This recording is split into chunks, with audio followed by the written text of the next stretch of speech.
And now, the President and First Lady of the United States will take their first dance.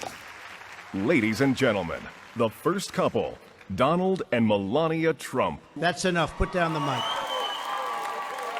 Thank you.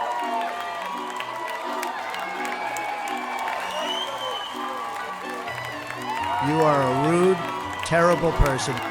Well, it's my choice. You should let me run the country.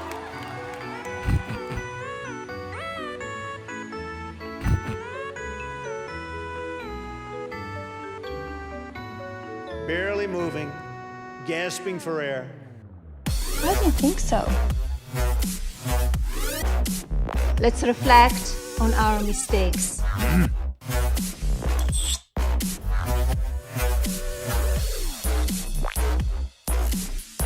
There was no anything